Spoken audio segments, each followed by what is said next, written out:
Good afternoon. It is Sunday afternoon. This is Crocker's Crazy Living.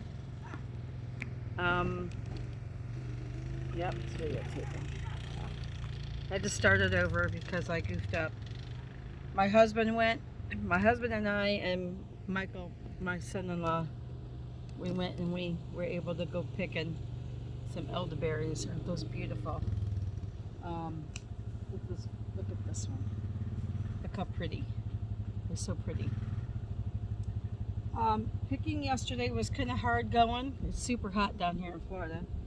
And when we went out there, it looked like what they were doing was trimming the side of the road where most of them grow. But they not only did they trim, they cut some of them way back. So picking was kind of hard. We had to really search them out and pick what we could. But we go early in the morning for two reasons. One, so we could get done and get back, and the other, so it's not too hot. This is step 2 of the elderberry picking. So what I am doing now is I'm just going through these buckets, and I'm just kind of like picking out if there's weeds in there, you know, like sometimes you get too much.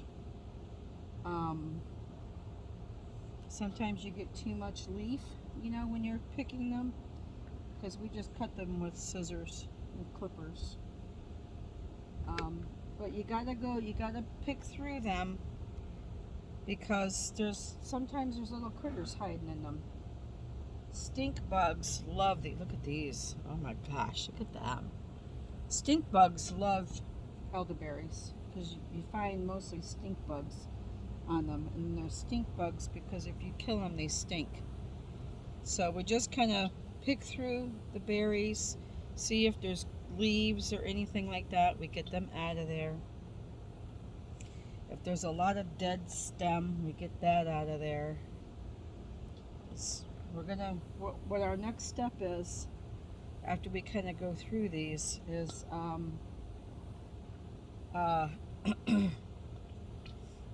boiling them down for the juice, which I will show you that portion too. It's going to be several parts to this, I think, you know, maybe, I don't know how many. We just have to figure it out. So I'm going to pause you and continue to sort, and I'll be back in a few. Okay, I got one bucket picked through. So my next step will be to get my great big pot.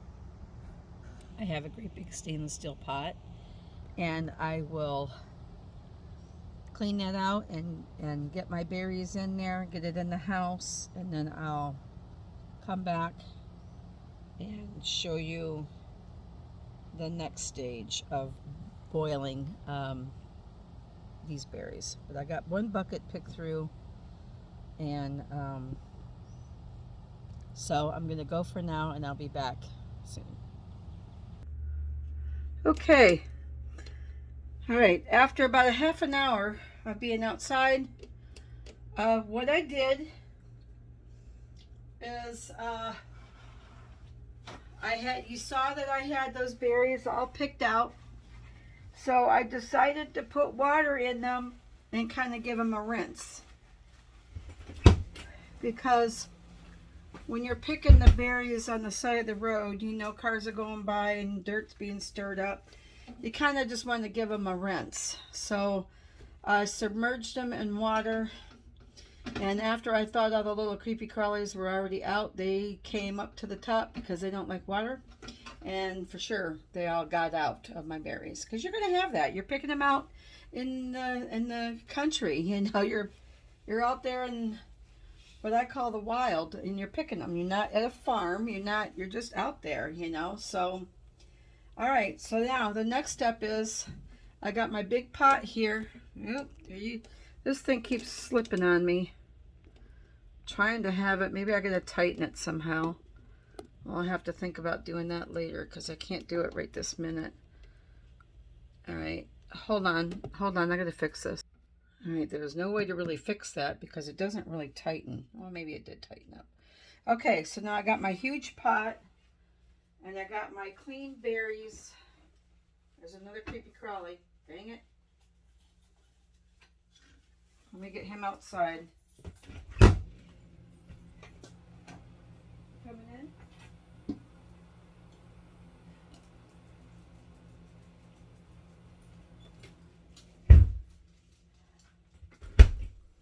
All right, I'm going to transfer my berries to my big pot. Oh.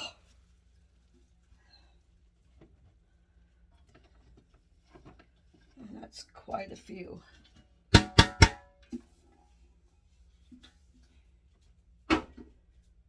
It's about, yeah, this is a pretty substantial pot. I got it at a restaurant when they went out of business. It's what they used to, I think they used to boil their pasta in. It's a big pot. So this is about 3/4 full. So what I'm going to do is I'm going to add water.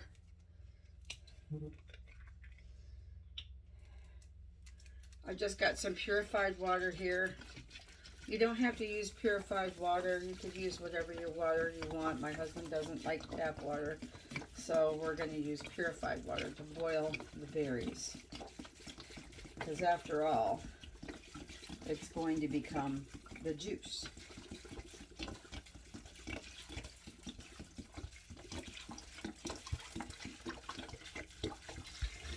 All right, so that's a gallon of water. I think I need just a little more.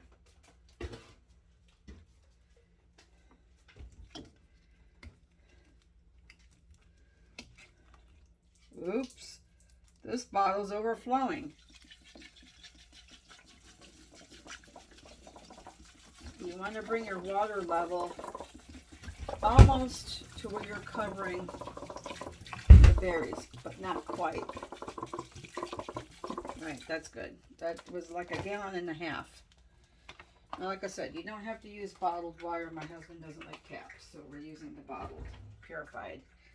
All right, let me get a paper towel so I can clean up my mess on the floor.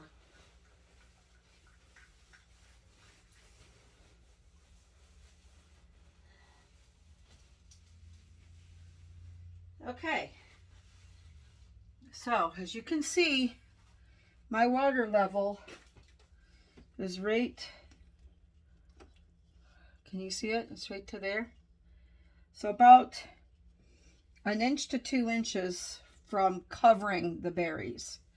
I'm going to turn my burner on high and I'm going to let this come to a boil. Oh, excuse me, goodness sakes. I'm going to let this come to a boil. I'm sorry about that, I burped. I'm going to let this come to a boil, and when it starts to boil, I'm going to turn it down to medium high-ish and let it continue to cook, and then I'm going to start mashing the berries down, because that's how you get your juice. And it's pretty tight with berries, so I don't feel like I used too much water. I don't feel like I've used too much water. That was just a leaf or something. I thought it might have been another bug, but it wasn't. Yeah, the little stink bugs, they love these things. I don't know what they eat out of them, but they get in them big time. So, all right, so this is what we do after we get our berries. Now, if your only way of getting berries is to order them online, you can order them online. I've not looked for them online, so I don't know what companies are out there. But I do know that they come freeze-dried or dried, and then you have to reconstitute them in order to juice them. So you would add them to a pot, and you would add water to it, bring it to a boil, and then mash them, and then let them sit and do their juicing, like kind of like tea. Let them steep for a while, like a tea bag, let them do that. That's how you can get That's how you can get your juice that way.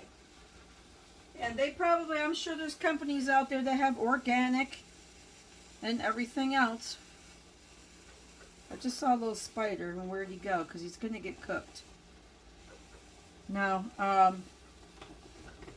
it's just a little spider. Saw him walking around there.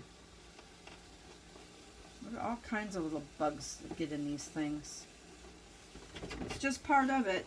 You know, you won't have bugs if you buy them online, but you do have them when you're out. I'm just fortunate enough to be able to go somewhere and get them right off the branch. Oh, there he is. Just going to grab him because I don't want him in my juice. I think I got him. But, you know, don't worry because you're going to strain this. If you have little bugs or something that you missed or you find, I don't know, some after the fact in your juice. Man, those spiders are just all over the place. I don't like spiders. I deal with a lot of bugs, but I don't like spiders. But these are like tiny little spiders. They're weird spiders. But anyway, after this does what you need it to do, you are going to strain it. And then you're going to, so what I'm going to do is I'm going to have my sink cleaned out. And then you take another pot, like that pot, like this pot here that I was using them to hold my berries in, this pot. I will put my sieve in here, and I will put my cloth that I have designated, those flour sack cloths like I was talking about in some of my other videos. I will line it in my colander in this pot, and then I will pour all of this in there. Might have to do a couple batches at a time because when you start squeezing all these stems out, it can be exhausting, you know. I mean, it's a lot. So I might have to just take my tongs and take half of it out, put it in that, and let it cool. I gotta let it cool down or it's gonna be extremely hot. Most of the time I'll get some rubber gloves and I will put my gloves on, and then I start squeezing that out of that towel, out of that rag. I'm going to show you all of that in these videos because this way you'll know exactly how to make your juice. This is the way my mother-in-law taught me how to do it last year. She says this is a way that they've done it for years. So I'm going to go with that. There might be other methods that I don't know about. There might be other ways to do it. But this is the way I know. So this is what I'm going with. So anyway, I'm not going to keep you on pause for this entire process because it'll probably drain my battery. So I will just sign off for now. This is part 2. And then I'll pick it back up in just a little bit. Now you know, when this comes to a boil, I'm going to start mashing. I'm going to start mashing them down with my masher like this. So you can see what I'm doing. I'm going to start doing that, and I'm going to do that. I'm going to boil and mash for about 25 minutes. Then I'm going to turn my pan off and let it cool before I strain it. Okay? So I'll see you back here in a little bit. Bye. Have a good day.